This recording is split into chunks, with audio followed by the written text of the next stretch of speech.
Hey guys, Cary here, author of the 21st Century Superhuman book series. Today I want to talk about how different our world would have been if we had gotten something 2,000 years ago. 2,000 years ago, what was being taught in the ancient Aramaic was what the true forgiveness process is. The true forgiveness process is us getting rid of our data that is causing something to exist in our world that we don't want to see. So when I see something negative around me that I'm struggling with, I need to acknowledge in a quantum world that it's my own data. So how do I get rid of that? That's a really good question. My friend Dr. Michael Rice is moderator of the study of a document called the Kouros Manuscript, and that completely changed his life. His website is called whyagain.org, and from that website, he has produced for like 10 years, 5 days a week, radio shows talking about how we truly forgive. And he has a compadre, a friend who is great, Dr. Tim, who also does some of the sessions. So I was having something I was wrestling with the other day, and I used the ancient Aramaic worksheets, which are in my 21st Century Superhuman book, Mind, and that completely goes into how we change this data in ourselves. And those can be found on Amazon, but you get better deals at my website, which is 21stcenturysuperhuman.com. So I actually was wrestling with being frustrated because some young people that were working with me in the Philippines weren't showing up. And I knew that there were extenuating circumstances and they're in a poor country and all this, but I knew that I had rage going on because of this. I had irritation, I had frustration, and I had done a bunch of the Aramaic worksheets that helped me clear my data, but I just wasn't quite getting there. So I called into the radio show, which you can do. Like if you're wrestling with something, you can call into the radio show, and in this video coming up, it'll show you where and how to do that. But you can listen in on me getting talked through this process by Dr. Tim. And then another lady comes on after me, and she brings up, wow, I feel so bad when I see animals suffering in these ads, and I'm trying to figure out how to deal with that from a forgiveness standpoint. So her conversation comes right after mine, and then Dr. Michael Rice is on after that, and he's discussing various things. So anyway, if you'd like to learn, listen in. The actual session with Dr. Tim is about 20 minutes, goes pretty quick, and you can hear how I work through some of my own data to get to the clearing and the forgiveness process. Okay, see you guys in the recording. Ciao. Blog Talk Radio.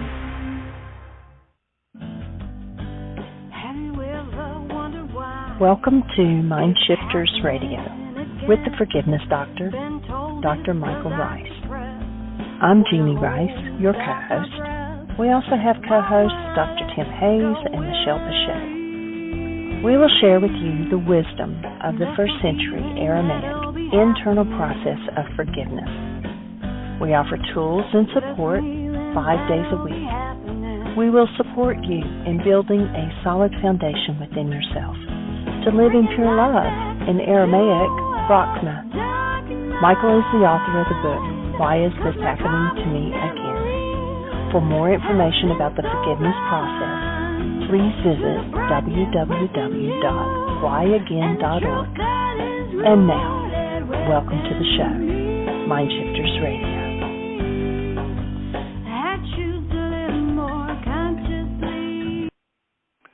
Hello and welcome to MindShifters Radio. I'm Tim Hayes. I'm your host for the first hour, and today is Thursday, December 14th, 2023.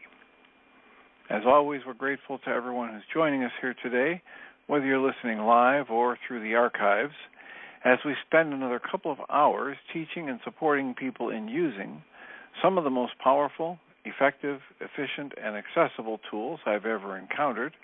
These tools are available absolutely free through the tireless efforts of Dr. Michael and Jeannie Rice on the website at whyagain.org. If you go to that website and you click on the two words that say Start Here in the upper left-hand corner, it will take you to a page where you can download and read Chapter 24 of Dr. Michael Rice's book. His book is titled, Why Is This Happening to Me Again? And that chapter of the book contains a narrative description and explanation of the primary tool in this work.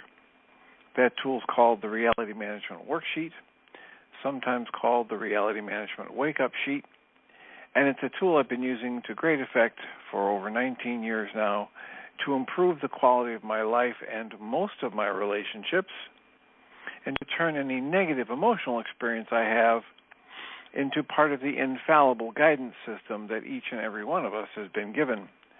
You can also download the actual worksheet process itself. It's a simple PDF file. Click the link, download it, print it off, copy it as often as you like, and use it over and over again absolutely free.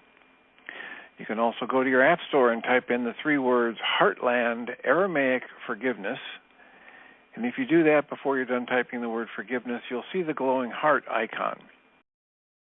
If you choose to tap on that, it will let you download a completely free and private app that contains the Reality Management Worksheet. It contains an abbreviated version of that worksheet process, and it contains a copy of the Dragon Klingon game, which is a wonderful way to introduce these tools to even younger audiences. Giving us a call at 563-999-3581 and press 1 on your phone. You're in the air. Who do we have and how can we support? This is Cary, Ellis. How are you today? I'm doing well. So last night I was doing some worksheets, and I thought it would be really nice to talk it through with one of you guys because the worksheets work so well. I mean, once you know how to use them, and you do use them, and they're in my 21st Century Superhuman books also, with credit to Dr. Michael Rice. But they are just such a wonderful tool, and they do just relieve the pressure of the emotional baggage that we carry. And it does bring it back to self. But I thought I would just run it by you and see what input you could give me. Can you hear me better? I can hear you now. Yes, I can hear you both ways. This has a little different quality to it, but go ahead. Okay. So the issue that I was dealing with, I have some young people in the Philippines doing some outsourcing work for me.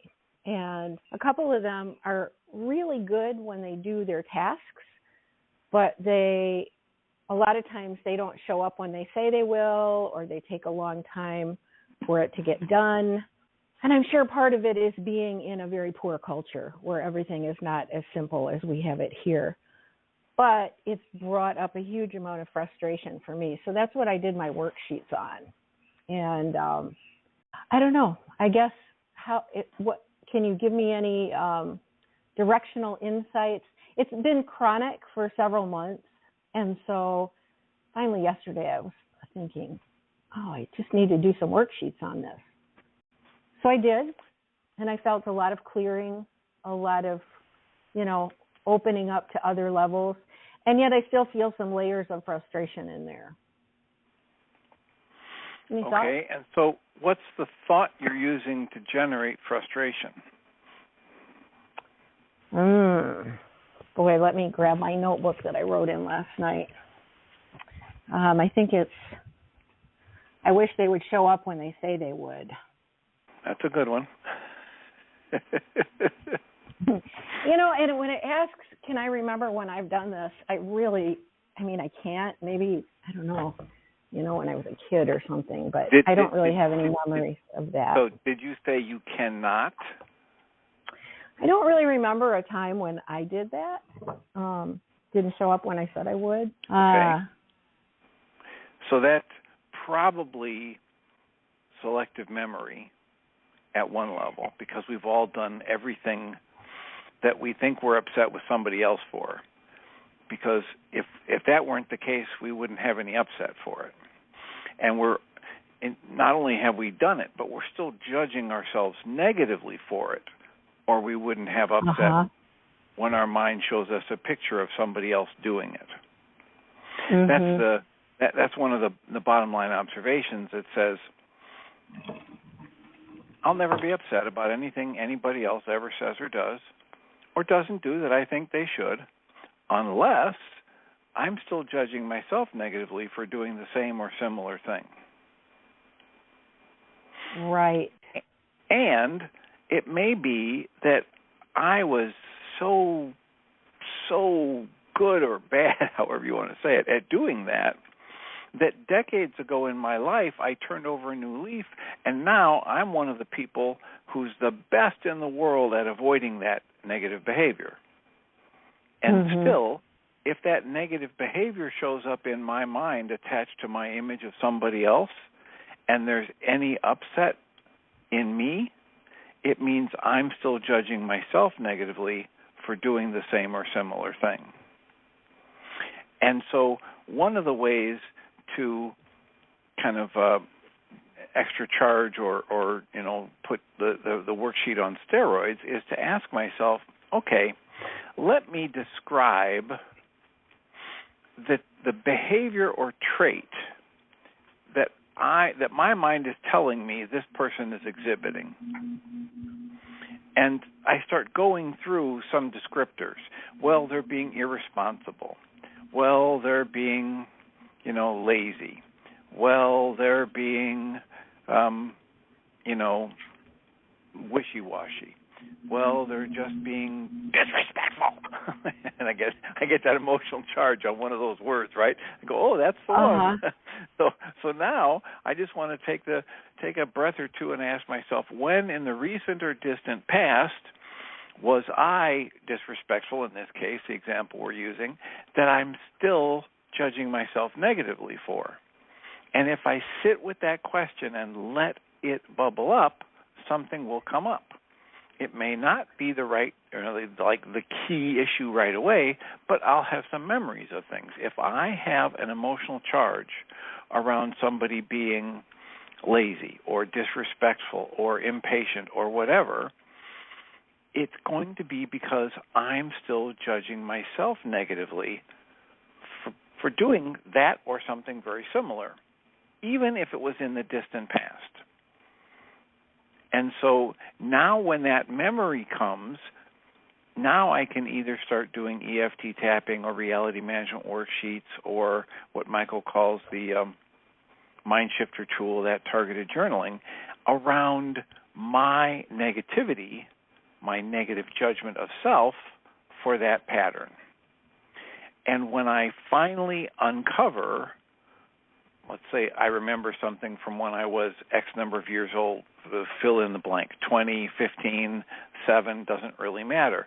But when I go back and I let myself remember what was going on in my life at that time, how old I was, what I really understood about life issues and relationships and money, etc., I will see, oh my gosh, I was only 15. Right. And how much did I not understand about the world when I was 15? Basically everything, right?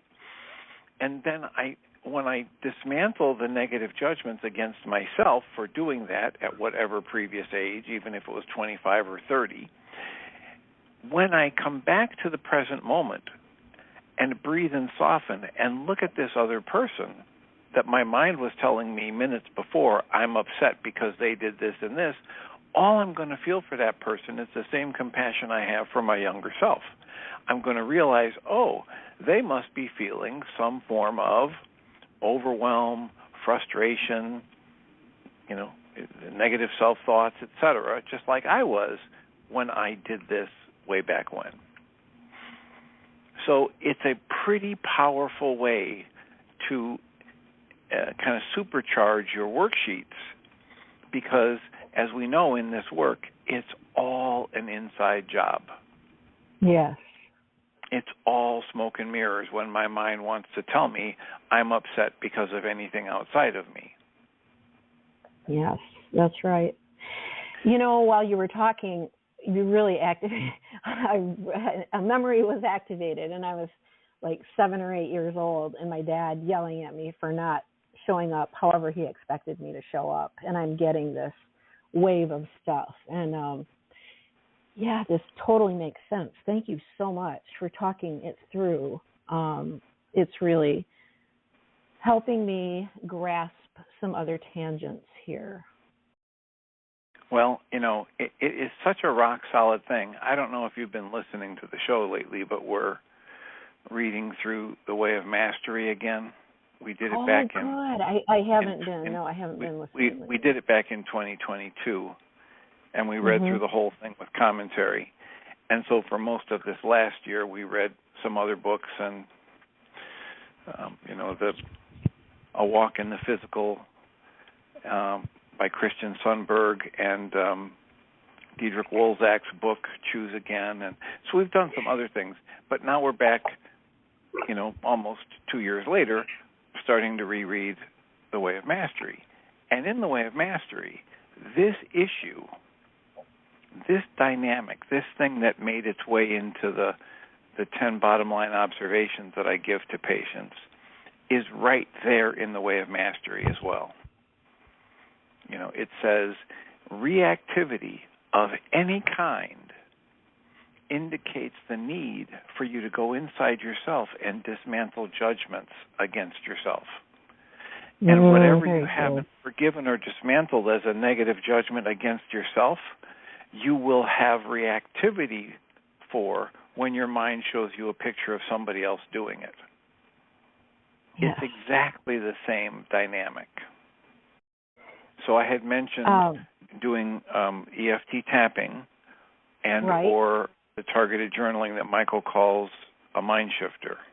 Or just I can do, like, if you have this memory that's come up of your father, having this negative reaction and blaming you for not showing up the way he wanted you to, you can do the reality management worksheet on that as though you were yourself at that age. And then even more, to dig a little deeper, you can do one as your father. Yes. So how old do you imagine you were in this memory? Probably 7 or 8. So then you can do it as a father who's got however many kids and whatever his life circumstance was at that time, who's 7 or 8 year old, who he sees as intelligent, and competent at certain levels, doesn't do what he thinks they should do, and it adds this stressor in his life at this way. So you can do the worksheet as though you were him to good effect. Very good. Yes. Very good. So if I were to do a mind shifter, could you help me consider how I would start that? Okay, so just to give this the most effectiveness, what's the word you would use to describe what your father would use to describe what you did, the trait or behavior that you did when you were 7 that he was so upset about? Well, it's interesting because it's kind of a blurry memory, but when I first did the worksheets, I had rage, and he had a lot of rage when I was a kid. And then when I later worksheets, it was frustration. And he had a lot of both rage and frustration that he expressed to us. And okay, but you're off the target right now. So I was the recipient. So I know you're trying to get what was my something in the midst of that, and I'm kind of trying to dig my way out of it. Well, what would he say you did? I just want to say I don't know. Right. Maybe that I didn't do a good job on something. That would probably be it. Well, when you first said this, you had the phrase that you didn't show up the way he wanted you to. Yes, and that's true. That's it. I'd say that's probably it. Okay, so would you say, yes or no, it's fine, that he was disappointed? Yes. In you or your performance? It appeared that way. But all we're asking for is, as you hear the word disappointed, does that make really good sense that he would be that upset based on what you know of him from your past and how he used to get upset with things? Or is there a different word that he might have felt about you? I would say disappointed was a good word for how he felt about. Okay, so then the mind shifter. So then the mind shifter would be, it's safe and healing for me, and I love it when people create a picture of me as being disappointing. Very or when good. people choose to believe I have disappointed them. Mhm. And then what would I be writing then? Well, what's your first thought when I say to you, you know what, Cary, it's really safe and healing for you whenever anybody thinks you've disappointed them? Probably no, it's not. That's what you start writing. Okay. It's safe and healing for you when people rage out at you because they think you've disappointed them. Yeah. Whatever your thought is in response to that is what you start writing. No, it's not. And then you might just start writing, if it comes to you to write this, whatever kind of memory you have about being 7 or 8 when your dad was raging out at you, that little memory that got sparked when I was talking earlier. Right. And just start writing as many details of that as you can and how that felt for you as that 7 or 8-year-old. Okay. And then if you go blank, then you just, rewrite the mind shifter again. It's safe and healing for me. And you might even say, and I love it when people rage out at me because they think I've disappointed them. Okay. Yeah, and you know what? As you're saying this, this is going to sound really stupid because I know what forgiveness is. But I just feel unforgiving towards these people that are supposed to be showing up to me for working and don't show up. And I know that that's not accurate thinking, but it's what pops up. Well, so here's the issue with this, right? At one level, you've got some practical issues to address, right? You'll have some machinery going in your life where this piece has to happen and then that piece has to happen in order for this thing to come to fruition. And maybe you've made commitments to other people that if these people at the other end don't do what they do, then you can't live up to. So at one level, there is this practicality that needs to be addressed. At another level, I can't really address that very effectively or efficiently if I have a negative emotion active in my mind. Correct. So why am I using somebody in another country that doesn't have the same values or ethics or ease of lifestyle that would allow them to be as punctual as I want? Well, because it's cheaper for me and I'm on a limited budget, whatever this thing is. So I consider all of these things, and then now I'm starting to think, well, maybe I am harboring some resentment at myself that I don't have more money to do this a different way. And then I can do the worksheets on that resentment at me for not having the wherewithal to do it in a different way. And it doesn't. None of this is about any of that. This is just clearing the way of my negative emotions. So then, when I open my eyes and look at the current situation, I'll have a much better, clearer image of all the factors, all the moving pieces, and I'll be able to make a better decision about how to get these things done in a way that satisfies all the needs. But I can't come up with those kinds of powerfully effective, creative solutions when there's anger or resentment or hurt or bitterness or grief or shame or any of those negative emotions coloring my perception. Right. Very good. I'm taking notes. That's really good. I really appreciate it. I really appreciate you talking me through it. Sometimes we get stuck in our own stuff, even if we do know the tools. It's like, oh my God, how do I get out of this one? Absolutely. That's the purpose of a show like this, or the support groups, or the access that Michael and Jeannie offer on an ongoing basis through the app, where people can, it's the reason for all of that is because it's so needed. Yes.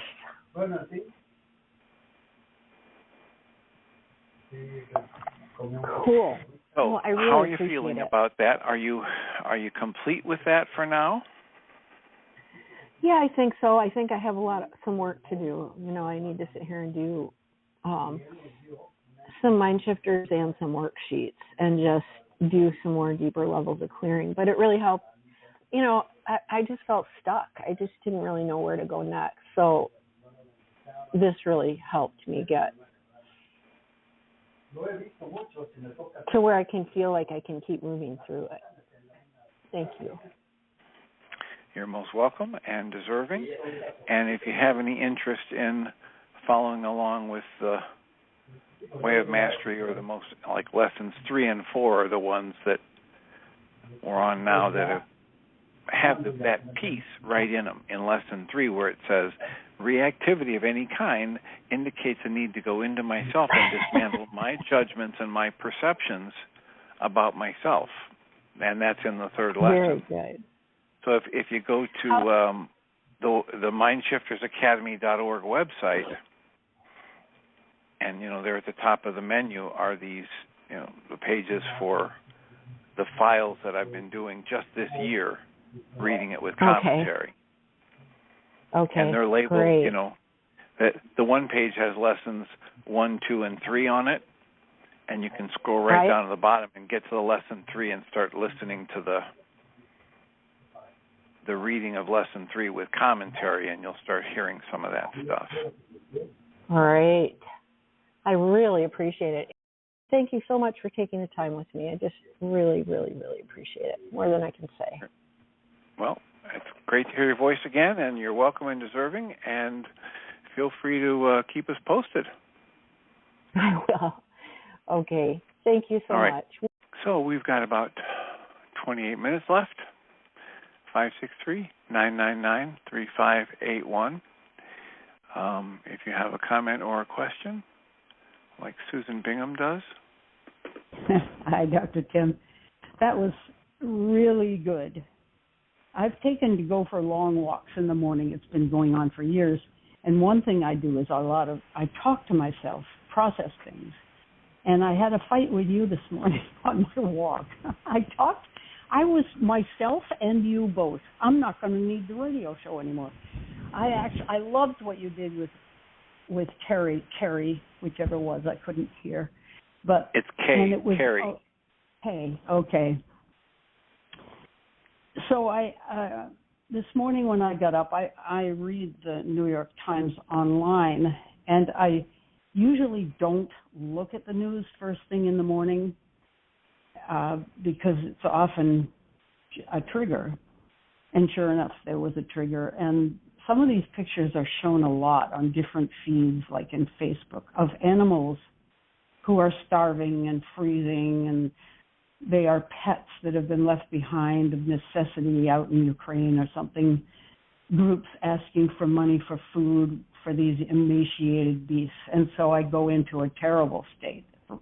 And I think I know some of the origins of that. My question is, here we are living separately, and we do have feelings for creatures and other people. Let's hope we do. Do we ever get to the point where we can feel incredible sorrow and concern for a fellow human or a beast, and yet you don't call it a trigger and you're not unhealthy? It's a healthy thing. And anyway, if you want to, I asked you that question in my mind this morning, and I got an answer. What Maybe was I I should tell saying? you what you said. What was I saying that was so argumentative? Well, you know how Michael likes to watch movies that trigger things because he wants to clean everything out, which is so optimistic of him. So I'm thinking, all right, there is a line, and it's probably different for everyone, but there is a state you can be in where you see a great need and you feel a great amount of love and compassion for a person who's suffering or a creature who's suffering. And yet, you're okay. You're okay, you're breathing, and you're okay. I wouldn't even say detached, because already that means there's some, maybe it is detached. But anyway, you said, well, think of it as what level of upset. If you're at a level of upset that's affecting your health, for instance, it's gotten into your cells, it's not, you could make yourself sick. If you can get it to the point where you can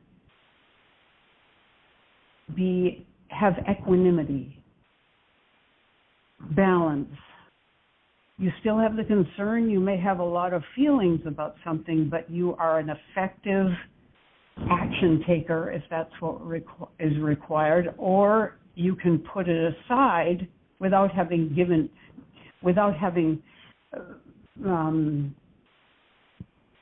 made it so you haven't given its due. Boy, there's something in there that isn't digested, I can tell. I think it's a belief that I have to go through something in order to get to that point. Otherwise, I haven't been a kindly human being. I'm a bad person if I don't do that. Okay. There it is. There's the judgment, right? Yeah. And the judgment is always in error. Okay. You know, your original question, is it ever possible that we just see something and have a tremendous emotional response and it's okay? And the answer is that's exactly what we're talking about, that whatever happens in the flow of life, we're okay with because that's life. You know, Byron Katie says, everything that's already happened was just perfect. How do I know that? Because it happened. Right? This is the woman who said, look, I only suffer not when I have negative thoughts, but I only suffer when I believe my negative thoughts. I judge them as right or wrong, and I pour that mind energy into it. That's what creates my suffering. So Michael Singer talks about this ability to just step back and observe the flow of life, like we would watch a symphony or a play or a football game in which we didn't have any vested interest in who wins or loses. We're just enjoying the pageantry. And he says that's just like Krishnamurti, one of his quotes is, the highest level of wisdom is observation without judgment, observation with allowance and surrender. So I watch the flow of life. And this doesn't mean I sit back and do nothing, because if it's being presented to me, I love this thing where David E. Martin he wrote this book, Lizards Eat Butterflies. Oh, yeah. And in it, and he tells a story of being somewhere in one of these countries where he's driving in a foreign country. And he's been picked up from the airport in a limousine. And as they're driving past this unspeakable poverty. And they're in a limousine. They're in a fancy ultra limousine, and they're going to this fancy place. And he says to the guy he's there with, I can't believe this. This can't be right. This has to be wrong. Look at this. And the man says to him, what if it's all perfect? And part of the perfection is you're seeing what these people have need for, And you're recognizing it, and you're one of the people who has some of the resources to help turn it around. So it's not that we're recommending that you just sit in a cave and isolate from everything that's less than what you would judge as perfect. We're talking about being right here in the flow of life and maintaining your peace and letting the flow of life act on you and have your flow of response be directly in accordance with what the needs of the moment are and what your resources are for addressing them. So yes, I might feel a tremendous flow of energy through my heart space that, he talks about things like the going to the best Shakespeare performance ever of one of those dramas. Whether it's Romeo and Juliet or something else, and you're sitting in that theater, and you're so moved, you're crying. It's eliciting all of these intense emotions from you. And you start thinking, before the play is even over, oh my gosh, this is the best I've ever seen. I've got to tell my friends about this. I've got to come back here with some family members. This is amazing. Well, you can imagine that happening, right? Because this tremendous performance playing out on stage in front of you, and it's eliciting through you in your heart space all of these intense emotions. And he says, but when it's in your day-to-day life and the way you interpret the life events and the samskaras that you've loaded in your energy system, you're not so happy about it. You don't want to invite people to share it with you. Why? It's just this flow of energy. It's just life. Unless we judge it and we say it's wrong or it's bad or it shouldn't be happening. And that's how we create what we would experience as something painful that we don't want to have happen. Whereas in the other experience, not only, even though it's really intense emotions and we're crying, we're experiencing it as wonderful, and we want to bring friends to share it with them. So it isn't the energy, it isn't the thing that's happening, it's what I interpret it as. It's the judgments I put on it. It's the essence of, what we're talking about here in Lesson 4 and Lesson 3, that I'm creating my experience of whatever flows past me by how I choose to interpret and respond to it. That's another way to say it.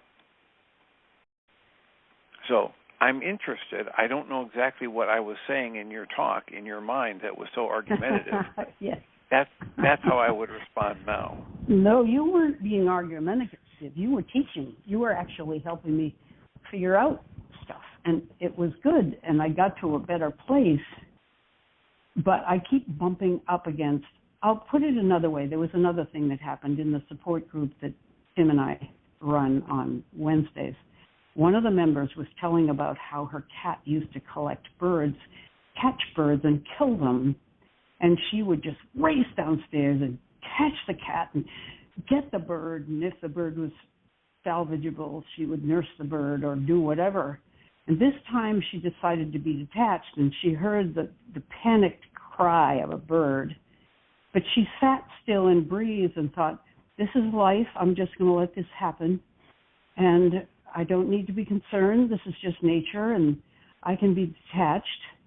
And then the other part of the story, which isn't applicable here really, it's so strange, but she said she went downstairs and there never had been a bird. As far as she could see, the cat had been asleep in the same spot, and she had just imagined the whole thing and given herself this mental exercise. Okay, I'm just going to back off of that part of it, the fact that it never happened and all that. I don't know what to make of that. But my cat used to catch birds too, and we used to have parakeets, and they were tame, and they were funny, and they had huge personalities.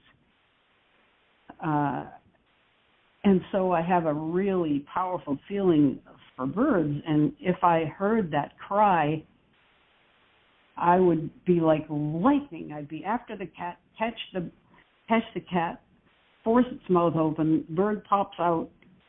Most of the time the birds were okay because it was early enough, and I would take the bird and put it in a little cage and wait till it got unstunned, and then I'd let it out, or we'd keep it a while or whatever. But my response had nothing to do even with feeling. It was just doing what I thought was necessary.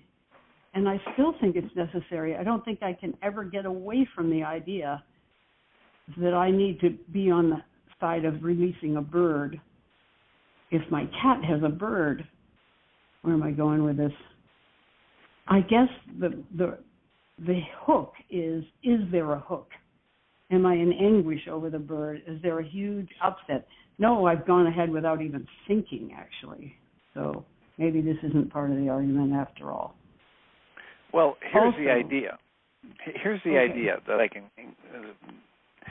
You're judging whether or not this is right or wrong, instead of... Not necessarily. Yes, I'm just judging that the bird would probably like to live. That's right. That's the whole thing about it. Should I do this or should I do that? Was I okay doing this, or is this something that somebody else would judge if I should do a worksheet on? Or that's what you're doing here, and it's okay. The point of this work at this deeper level is it's all okay. And you make it not okay when you judge it one way or another. Oh, that's good. So look at it this way. Here's David E. Martin driving around in a limo in this foreign country. Yeah. And he sees all this poverty, and he's moved so deeply. He says, somebody's got to do something. This is wrong. Something's wrong with creation that this could happen. And his friend, at a different level of observation and perhaps some would say wisdom, says, well, look, what if it's all perfect just the way it is, and part of that perfection is that you're here to see it. Mm-hmm. And you have the resources to do something about it. Same thing here. Yeah. What if it's all perfect? It's fine if you're not there and a cat catches a bird. That's part of nature. And it's fine that if you're there and you hear the bird and you're able to rescue the bird and set the bird free, that's fine too. It's the flow of nature. What if there's no reason to judge, should I do this or should I do that? I'm just letting the truth of life act on me in the moment and having my actions that I'm congruent with from that calm, centered, compassionate space flow out into the flow of life. I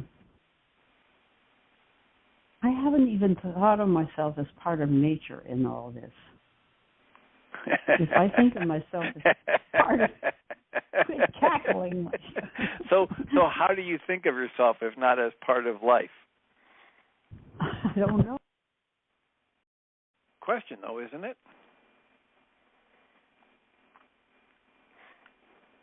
How are you thinking of yourself if not as part of nature, as part of life?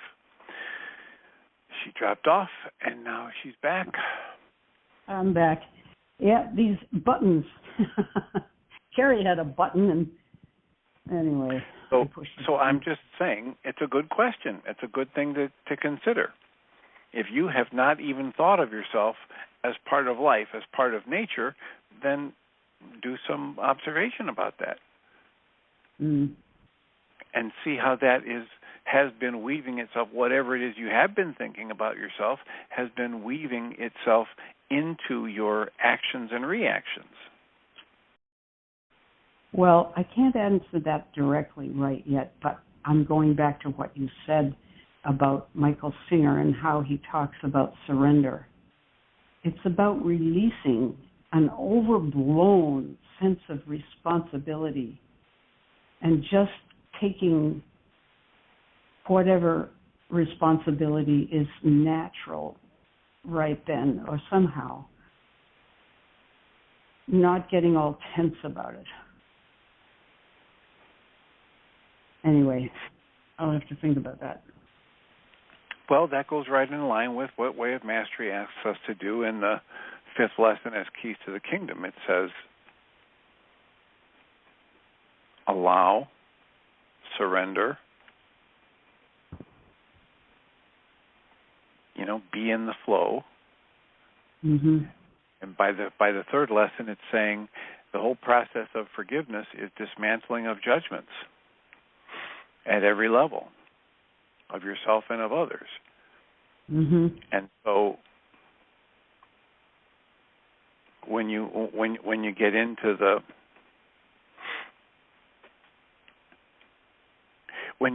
the process of judging at any level, and then you have some reactivity, the Way of Mastery says any level of reactivity indicates a need for forgiveness, for dismantling your judgments and your perceptions. Mm-hmm. Well, it's an ongoing thing, isn't it? You said at one point, moment to moment, and it is like that. Good. But I realize we're down to our last minute, so I will mute you as you can listen to the 2nd hour, and I will thank you for your questions and comments as always. I'll remind us all that we come from love. We're made of the stuff we call love. We actually are love, and everything else is false. And I'll welcome Jeannie Rice. Thank you, Dr. Tim. Excellent conversation. I appreciate you. Welcome.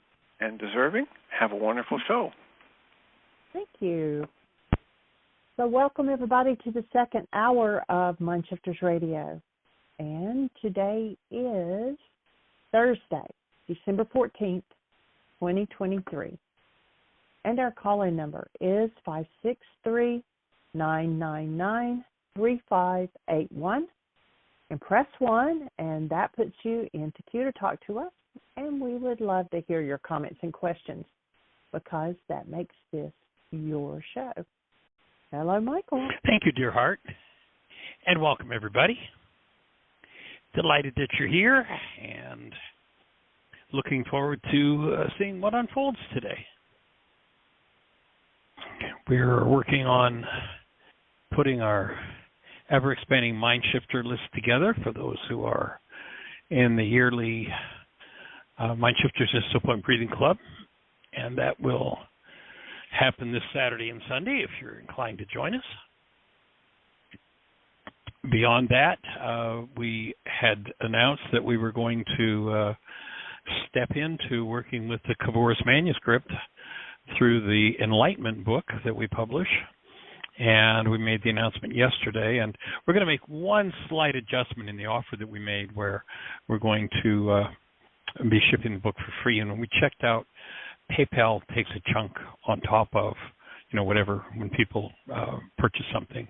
So what we're going to do is the book's $25. We're going to pay the shipping, and we're going to ask you to pay $1 worth of shipping or $1 worth of something, and that takes care of what PayPal takes care of. So if you decide you want to do that, you could order the book, and if you just put in the donation notes the word enlightenment, so we'll know that you want us to send you the book, and then your name and address, so we'll know who and where to send it. So I'm really looking forward to that. I've been spending a little more time with the Enlightenment book. I haven't really opened it in a while, so looking forward to seeing what unfolds as we step into that study. What kind of new and exciting things come to view. Levels and levels and levels of perception to be worked with. Beyond that, if you have a thought or a question for us, our call-in number is 563-999-3581. And if you dial that number, you'll be listening to the show directly. And if you have a question, all you do is push 1. And that will raise the hand in the control panel. Excuse me if I'm distracted. I'm just sending someone a note who said they'd wanted to join us for the show, but I wasn't sure whether or not they had the number, so I was just texting that to them so they know how to get into the show. So 563-999-3581, push 1, and we're having a conversation. So what's most exciting on your mind? As I listened to the last few minutes of the conversation, Susan, with yourself and Dr. Tim. Good conversation, and what was clicking, we were working on one of the sections of the ever-expanding MindShifters list is living without perception. And what clicked in my brain as the conversation went on about, judge not lest you be judged, was, and of course, a lot of people will try to figure out what does judgment mean? How do I know if I'm even judging? Well, actually, there's a shortcut to that one. Perceive not. Let yourself be out of your mind and live in the mind of love in you that you were designed for. The ancient teachings called that the mind of Christ. That there is a mind of love that is available to you, and when you live in that mind, you will be living in and have direct input and feedback from the actual world, from actuality. As long as you're living in perception, you're living in carbon-based memory, the replicate mind, and everything you'll see will be some sort of, everything that you think you'll see, because the pictures that you see, let me do this differently. The visual images that you get are images painted on the inside of your eyeballs by your mind converting content of carbon-based memory into pictures. You're not looking at what's going on out there. You've never seen anything with your eyes. You never will see anything with your eyes. Eyes can't see. The brain sees. Eyes don't. Eyes are antennas, frequency devices that capture light. And the information that's carried by that light is transferred to the brain. The brain does all the seeing. The brain generates the world you see, perception. And so it just occurred to me as I was listening to that conversation, thank you, Dr. Tim and Susan, for that. It occurred to me that we can end the struggle, conversation, discussion, concern about judgment by just recognizing that perception's not where you want to live. And when you habitually collapse that world of perception, then you get to move to a place of corrected perception, because the unconscious dynamics that play out from the replicate mind are healed through that process of forgiveness. Then you have a space where the actual energies of the actual world become available to you. I was working with someone this morning, and the bottom line was the statement that's where the Creator says, be still and know. Let perception go. Perception is not stillness. Perception is energy moving in you. And you can't ever know from perception. You just can't do it. You can get yourself some instructions for how to get rid of the thing itself, but there's no knowledge there. Lots of information, but all the information that's there is from the past. It replicates the past, and that becomes the thing that cuts us off from the ability to actually receive the information from actuality that will always guide us to correct action. So appreciate that conversation. Much appreciation. And Ms. Jeannie, do we have anything happening in the phone queue, anything in the chat room, any questions from the app? Anything exciting for you to introduce to our conversation? No, don't have anything else, and there's no hands up. Cary's not with us yet. Nobody's in the chat room saying anything. Oh, a hand just went up, but I believe that it is Joanna. Welcome. Oh, I'm not sure. Her hand went up and then it went down. Joanna, are you with us? I am. Can you hear me? Hi. Yes. Well, Hi. hey there, young lady. We haven't heard your voice in a long time. Welcome. Thank you very much.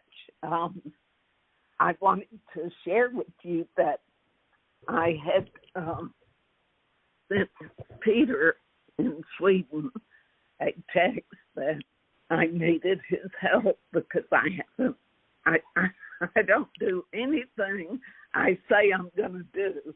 Now, that's an overstatement, but that's how it feels. And Will was one of the traits that I was working on in our class. So it's not surprising that that would be an issue that comes up for me of not doing what I say I'm going to do. That's the will faculty. Yes. So anyway, he called me this morning and said, well, you said you were going to do 2 worksheets, and you said you didn't do it, but the good news is I did cross it off for that day as a goal. So I did learn something, Michael. What was that? For my goals. So right, get rid of the stress. Right. So anyway, the conversation with Peter was delightful, as you can imagine. And I committed to doing 1 worksheet as soon as we hung up. And he said, and not after you organize the spices. And so wise guy. Yeah, I did it, and it was such a wonderful reminder of the many things I learned in those courses, and then, you know, synchronicity being what it is used now, and it's so easy to forget that what I think I'm seeing is what I'm seeing. And, you know, the reminder that the brain can only process so much data, and it's a speck of what I'm exposed to. So it's a best guess of what's really happening out there.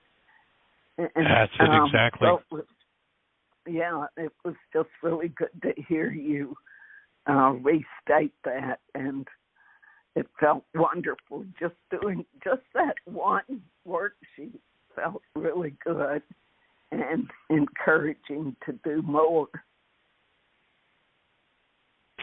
Yeah, you know, with 50 years under my belt with this work, and still boggles my mind that 2,000 years ago, this man Yeshua knew exactly how to collapse false perception, collapse carbon-based memory with all its stories, and give us an opportunity to enter into the world that with perception we have voided, and get back to that world which is where we're designed to live. It's just like, it's mind-boggling. Well, Peter reiterated that too. And if I'm not wrong, didn't Peter for years, his career was bringing wisdom teachers to Sweden to conduct classes and so forth. And he said again this morning, he said, this is the most powerful tool I have ever run across. Yeah, there's nothing that I know of in the world that compares with it. And the biggest challenge in using it that I see is that people think they know something that carbon-based memory is telling them it's a total fantasy, and have no idea that they're knowledge is fantasy. Right. And then it can be collapsed, and when we collapse it, it will be replaced with something so much bigger each time. And as far as I can tell, it just keeps expanding. There doesn't seem to be an end to it. Yeah. Well, congratulations on that new insight. Right. Well, my mind has been surfacing, painting pictures of me that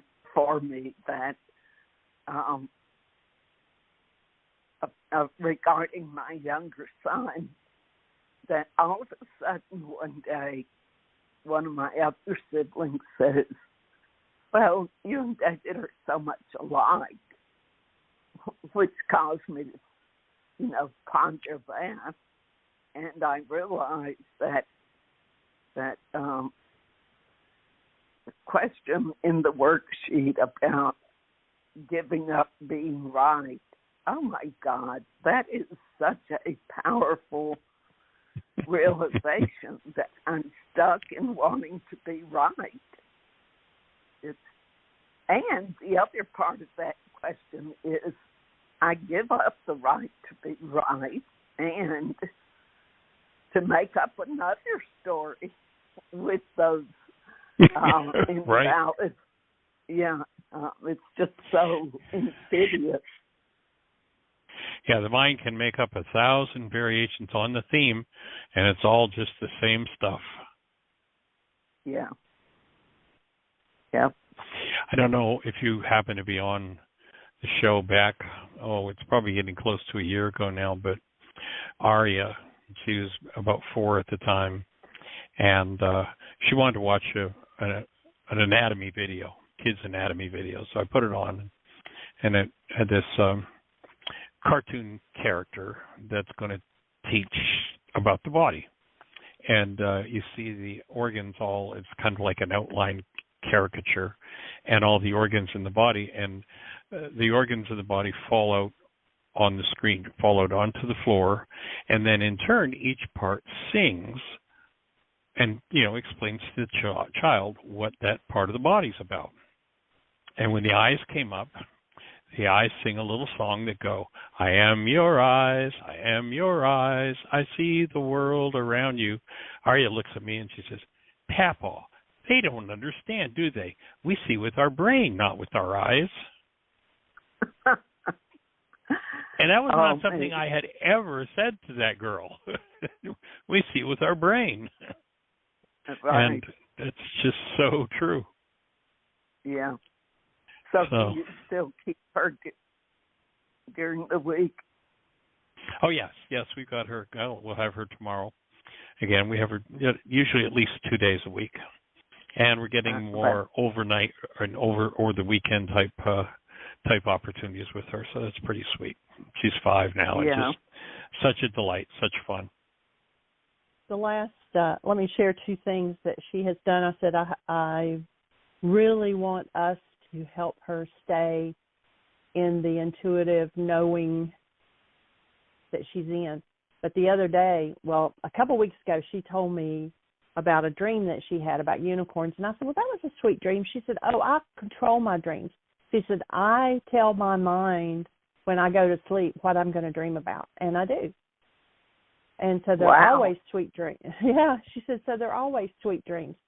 Well, then the other day she was talking about another child in her classroom that she really wants to be friends with her, but this other girl is a little bossy and angry and all this. So I had a conversation with her that, when other children are angry, there's usually something else going on. They're either afraid or they're, something, and they're covering it up with their anger. I said, you don't have to take her anger.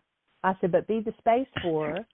And, if, she still is angry or whatever, you can tell her, say, I'm here for you when you decide you want to, be nice or be friends or whatever, but, I'm not going to sit here and take your anger. I said, you can do that. And she goes, oh, well, I can read minds, Nene. She said, and I know what she's thinking, and so I can usually fix it. And wow. yes, I said, I don't want her to think that she can fix everybody's problems, but it's awesome that she can hold the space for them. She can tell what's really going on for them. And I said, you are really a healer. And she goes, it seems like every time somebody gets hurt or feels bad, I'm always there to take care of them. Wow. She's amazing. There's no way she really is. What she picked up from being there when you're doing the radio program. Oh, yeah. But less being steeped in it by just being with you. Yeah. Well, you remember, and you were on the show way back in the early days, or some of the earlier days. The first year and a half, showtime was her nap time, and she always went to sleep on my shoulder listening to the radio show for the first year and a half, at least 2-3 days a week. So she's been building brain cells from the beginning, and more it's showing. It's just it's really pretty sweet, pretty awesome. Yeah, she wanted me to help. She wanted me to help one of her dolls to cancel goals and get rid of her sadness. So. Wow. Wow, that's amazing. It's just the tip of the iceberg of what a human being can be if we aren't conditioned as much by the world. Exactly. So what else is exciting in your world? Energy work and breathing work with my older sister. She has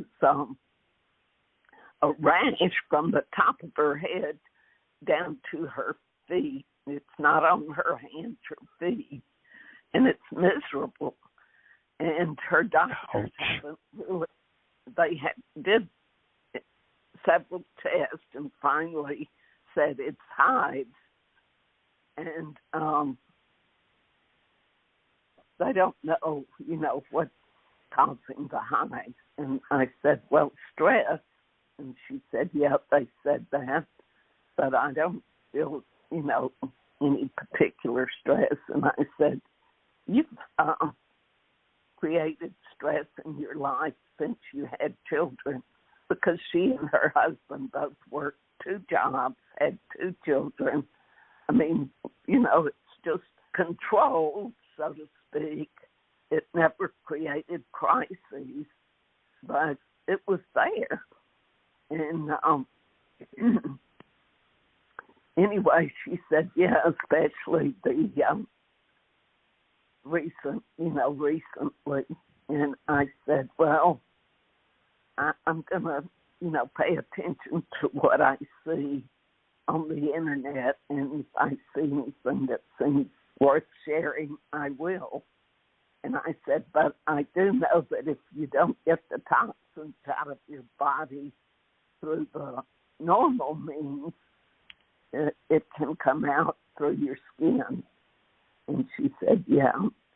So anyway, I'm looking forward to doing some breathing work and body energy work with her. Awesome. Yeah.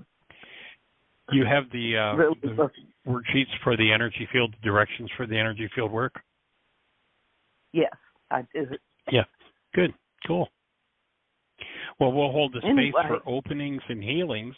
One of the other things you might suggest to her is, just go to the health food store or jump on Amazon and get a simple colon cleanse, because a lot of times when the colon gets blocked up, it reflexes to the skin. The skin's like the default takeover organ. And so some of that pressure can be alleviated just through a simple colon detox as well. Okay. All right. I'll definitely do that. Well, it's so good to hear both of you.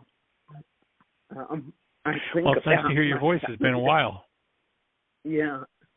I think about my time at Heartland with such joy. It was just a phenomenal experience. Awesome. Well, delighted that you've been there to play with us, and it looks like we're probably going to do a season next summer. And, of course, we'll keep everybody posted if that comes together or as it comes together. Great. Wonderful. It's been, 2019 since our last season when COVID struck, and just haven't done it since. Right. Well, you didn't quit, though, and that served a lot of people. Yeah, we just about did a season this past summer, and it just got to be where it was more work than I was ready to do. Getting the buildings open and doing all that goes with that.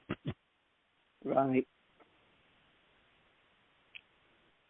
We'll have to get Peter to come back. He was the one that was willing and able to get on the roof.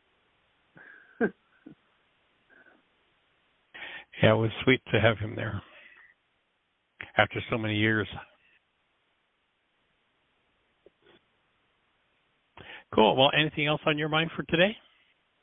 No, just gratitude. Thank you, and thank you so much. All right. Appreciation, extending love in your direction. Take care.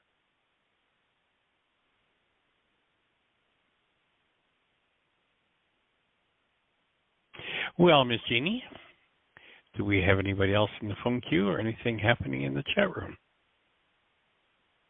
No, Tippy is with us all the way from Thailand, so welcome, young Oh, lady. good. Yeah, she had texted me and said she was likely going to be there today.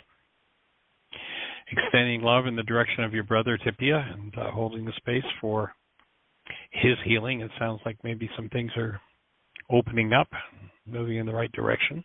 Had a hand go up. I believe it is Mr. Cary, 336. You're on the air. Good afternoon, folks. Well, hey there, Dr. Bowling. How are you? Marvelous, marvelous. It's just a gorgeous day. Your last conversation prompted a couple of questions. One, okay. I know I have the direction for the energy field work in one of my booklets, but do you actually post that on your website too? No. No, it's okay. something I didn't think so. It's like the still point breathing process. It's something that takes personal instruction, and I wouldn't put it up for somebody to just pick up and think they can do it without some instruction. Great. So that's probably one of those items that, well, for one, I found that to be very beneficial in the fact that for a couple of different reasons. One is that it was another demonstration that we can help each other, and we don't have to have years and years of training and schooling and paying lots of, expensive tuitions and stuff. That's right. Through a process, you took us through that process a few times. You were there and available. Should there be any questions? But it was really a relatively easy process to learn and pick up. And I still remember some of the moves and have the muscle memory of that. So I'm gonna dig through my binders. I've got 3 big wagon binders, and everything's in there somewhere. It's just a matter of organizing. Actually, I have 4 wagon binders, and I'll see if I can't come across those. It's always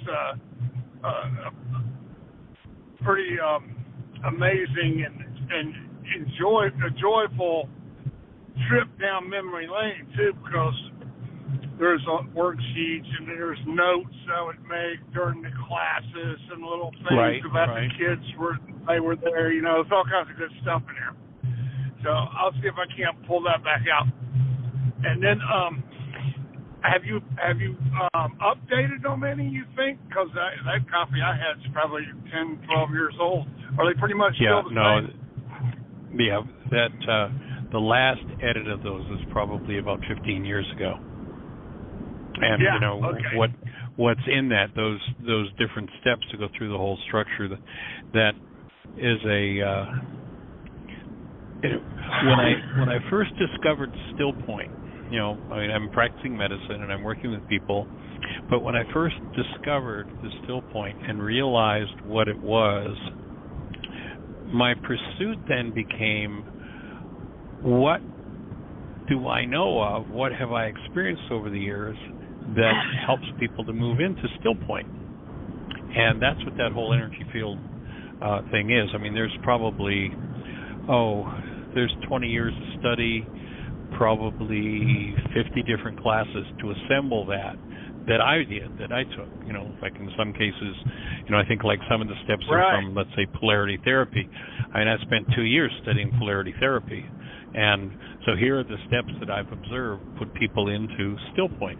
And each piece of the energy field work is something that through experience, and whether it was when I was studying chiropractic or whatever it was what helps people get into that space where they go into that high-speed processing place.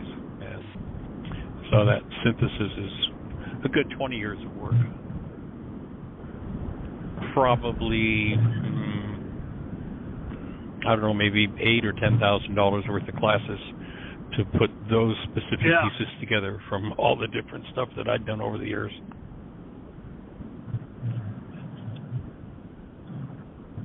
So yes, and along put those your hands lines, on people. Yeah.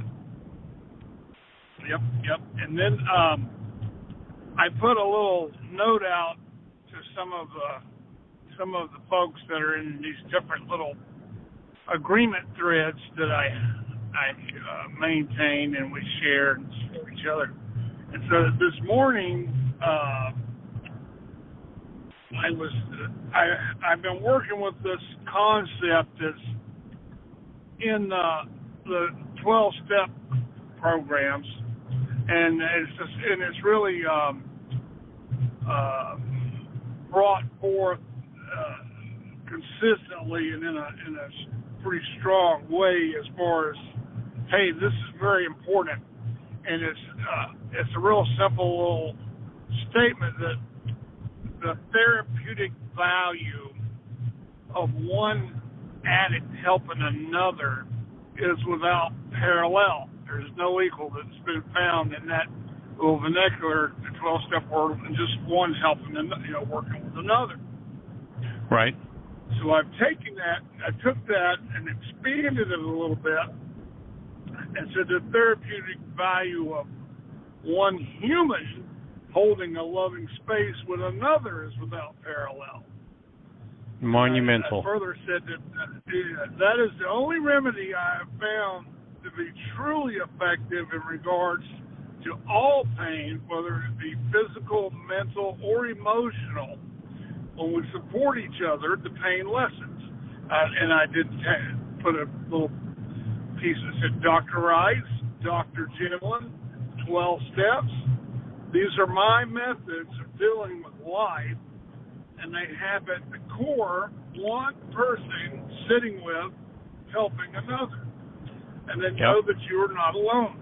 You're never alone. There's always someone that's willing to, if you look, there's someone that's willing to help you because it's a reciprocal experience. And with the holding of the space in still point, phenomenal. Probably the first time in some people's lives that they will actually have someone just sit and listen to them for, the whole hour, listen to them breathe, just be in that space with them. It's beautiful. And then with Dr. Gimlin's work, same thing. Two people, one's holding space while the other does a little focusing, which is very similar. They're similar dynamics, and they're an active, active listening kind of action. So I wanted to put that out there to you, how beautiful that is. And then the steel point piece to it, the little exercises. I got to dust that back off and look at that, because now we're doing the breathing on the weekends here on the monthly groups. So that encourages me to get a partner that will participate so that we can actually do a little bit of this work, that involves the methods that you taught, that you've taught me. That's something that's been forming with me here for a while. And that was very connected to that dialogue with the previous lady. And then one other thing I want to put out there before I turn it back over to you and get some feedback is that now, I've done the master cleanse several times. I find that it takes a real effort for me to get my mind in the right space to persevere, but that to get psychologically ready for it takes some effort. Right. And then I've done the one that was I think it was created by some fellow over in France, and they use a clay that I picked up at a health food store. That was years ago. Yeah, it was something like that. It's been a long time since I thought about that. So I wanted to ask you, is there another method, or would you just talk about any of those methods? Because I feel like I could really benefit from doing, a colon cleanse, and I wanted to get your input and thoughts about what you think might be the most beneficial and effective for me right now. Yeah. Well, I suggest that you jump on Amazon and search for a book called Tissue Cleansing Through Bowel Management. Tissue Cleansing Through Bowel Management. From the last, okay. Yeah, you referred that to me before. Tissue Cleansing Through the Bowel best. Management. Yeah. Now, in that book, Jensen, the author, lays out 5, 6, 7 different types of cleanses, from a very simple one right up to a thing called the Kalima process.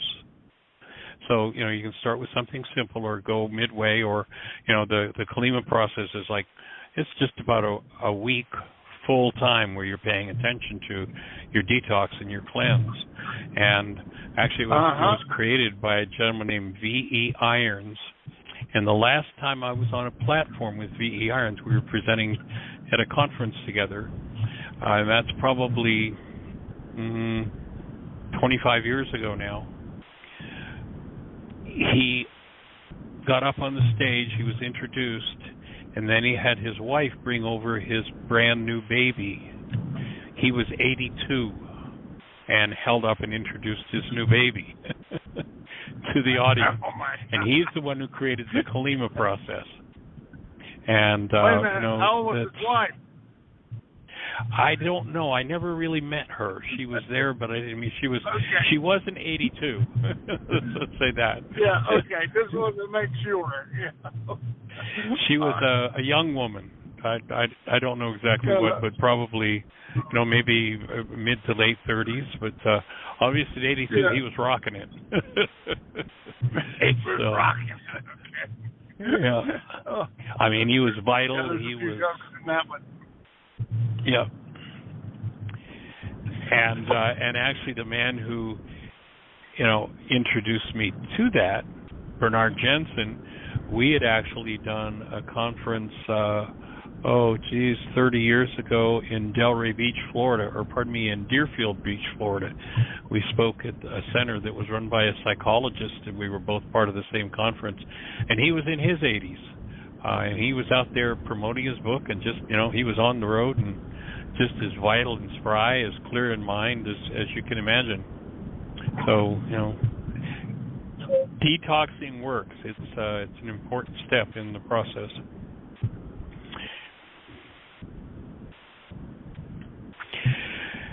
So that would be where I'd go. I'd start by, go back and review that tissue cleansing book, and there's a lot of just superior information in that book. Really powerful stuff. And start water in the morning. Stay away from the food for a while. Or one of the things that Jensen used to say is, you have to earn your breakfast. You don't get up and stuff your face with food. You earn your breakfast. You don't eat breakfast until you've worked. And that was one of the things that he used to push. And I know we actually found a good, solid, strong glass bottle that they sell a product that's intestinal flora drink, and it's 50 ounces, and that's my start of the day. I don't touch food until I've drank at least one of those. Mm-hmm. Oh yeah, I kind of remember that. It's that flora. There's one that Michelle used to get, and you had to buy it. It was refrigerated because it was a live thing, right, obviously, with the flora and all in it. Yeah. Yep. So go for it. We'll hold the space. How are worksheets going? I will. The worksheets are going good. Consistent. Daily, I don't know if you were on the show or if you've heard from Dan. Say that again. I don't know whether you're on the show when I talked the numbers were. We got a delay here, I guess. Yeah, go ahead. I'm going to let you go. I was going to say, the worksheet process is consistent, but the number fluctuates up and down. And I didn't get on the show. I didn't hear the show with Dan on it in that regard. So, but I do talk to him, 2 or 3 times a day, and he just did 30 this morning, I think he said, and he's got. Or something, it was 30 this morning or 30 last night and 10 this morning. So go ahead and share with me what you were going to share now. Oh, last week he just shared with the group on the show that he had just passed the 1,500 mark since he started doing worksheets again, which is pretty powerful. I mean, he's just moving through stuff it's amazing. It's awesome. It is, and the dialogues we've had in relation to what comes up in the mind when you take on a project like that, it has been really fun. We've had some really good conversations back and forth in relation to that process. It always amazes me when people cancel their goal, what the mind just spontaneously and instantly goes to what we can touch into. It always amazes me, if we're really paying attention, what the subtle energies are that start to move when a goal is canceled and perception collapses. It's just monumental. And our little interaction a moment ago with our delay. Go ahead. Yeah, I was just going to say, I'm glad to hear that we're re-engaging the goal to have some activity at Heartland next summer. Working in that direction. Could need a little help from my friends, but we're working on it. Yes. So our little interaction back and forth there a moment ago reminded me of a story about the woman who goes to the doctor, and the doctor tells her that she's pregnant. And he says, now, if you want your baby to be very polite, just rub your stomach 3 times a day, and that will help the baby to be very polite. And she's like, okay. And so 3 times a day she rubs her stomach. And along about 3 months, she goes in for a checkup, and the doctor detects 2 heartbeats. He said, now remember, if you want those babies to be polite, you just make sure you rub your stomach 3 times a day. So faithfully throughout the whole pregnancy, 7 months, 8 months, 9 months, 10 months, 11 months, 12 months, she's still rubbing her stomach 3 times a day. 2 years, 3 years, 5 years, 10 years, she's still rubbing her stomach 3 times a day. 20, 40, 50, 70 years later, and finally the doctor says it's time for cesarean. And does the cesarean, and when he does the cesarean, here are these 2 little old men, and one saying, "Oh no, after you. Oh no, after you."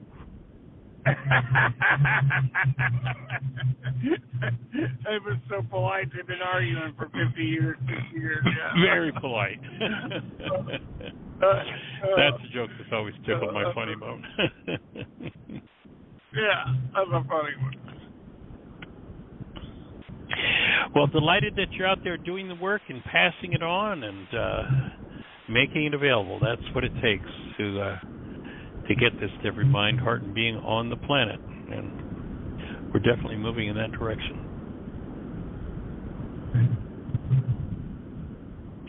So anything else on your mind for today, sir?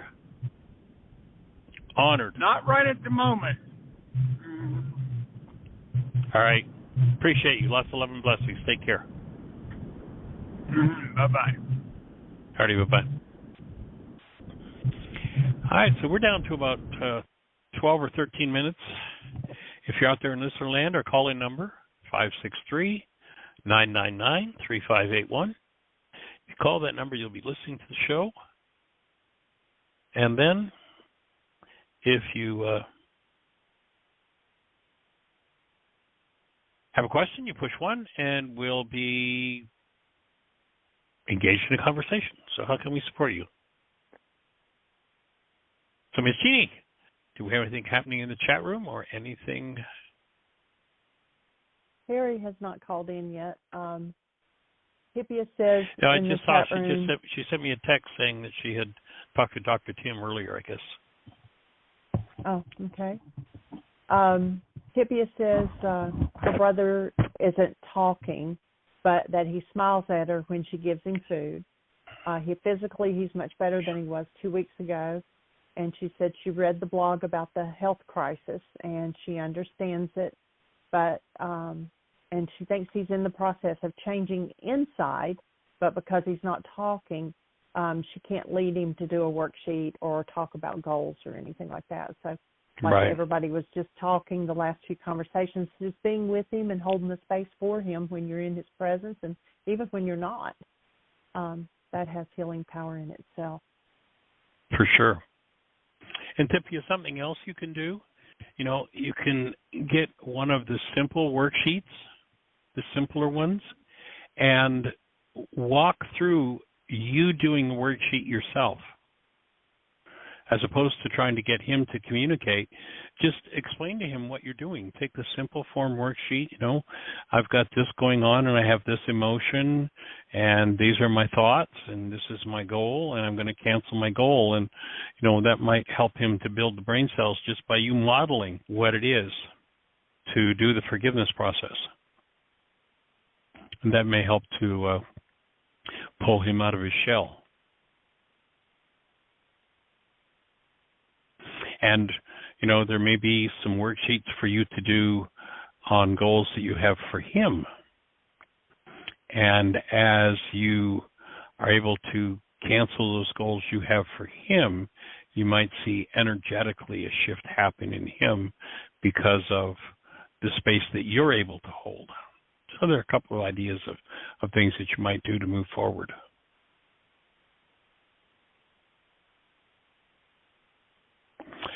So if you're out there in listener land, we've got about 10 minutes left. Push 1. What's on your mind? How can we support you?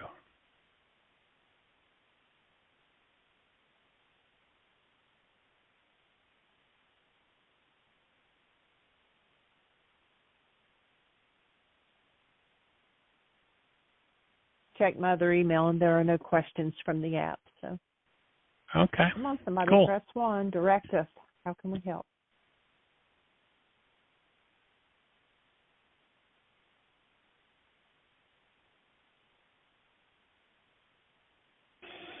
Well, let's go back to this idea of, the whole focal point on living without perception, again, that's one of the sections in our ever-expanding mind shifter list, one of the newer sections, is the ability to put away perception. And corollary with that is putting away memory. Of course, we live in a culture where memory is king, and yet when you realize, of course, memory, if I'm remembering something, it's something from the past, and few people realize that they actually have to build new proteins. You know, think, oh, I'm remembering that direct event. Well, actually, your brain has to build a new set of proteins to represent that event, and it's not the same event at all. It's a memory-like, but oftentimes when we think we're remembering something directly, there are other energetic patterns that are interfering. And, of course, again, everything to do with memory is from the past, and perception, by definition, is from the past. And there is recognizing, some people are like, well, how could you possibly live without that? Well, here's how you could live. There's a greater mind, a much greater mind than that mind. You know, if you look in the ancient teachings, they talked about the mind of man. But then there's the mind of love, the mind of the Creator. And that's a mind that you can count on. Far more than you can your own memory bank.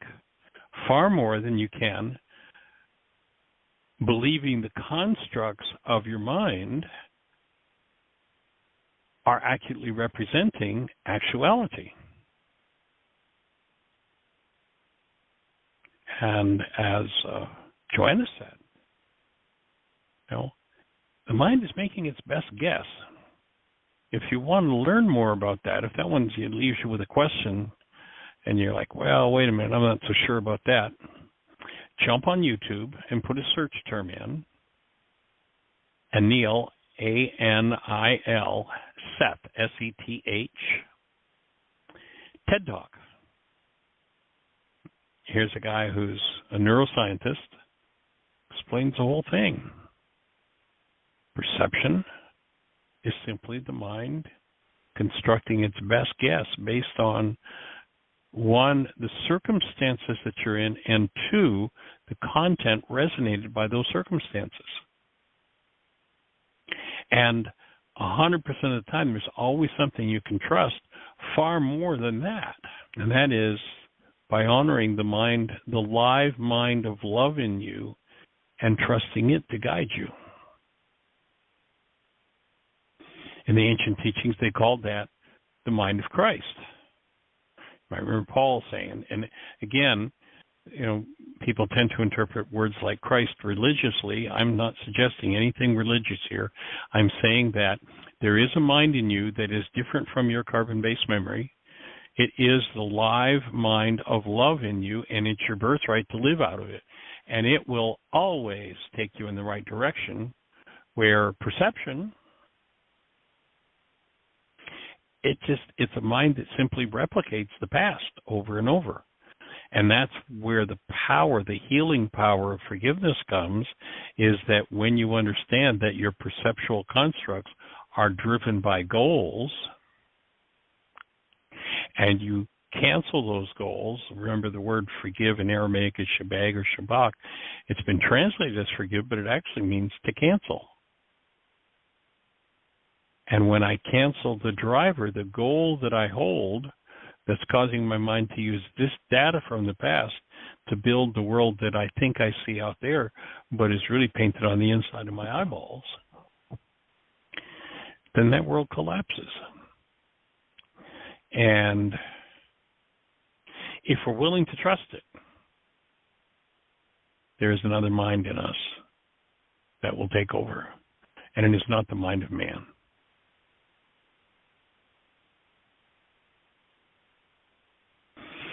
So that's the invitation, to consider, through forgiveness, collapsing the world of perception. And what tends to happen is the instant after you forgive and perception collapses,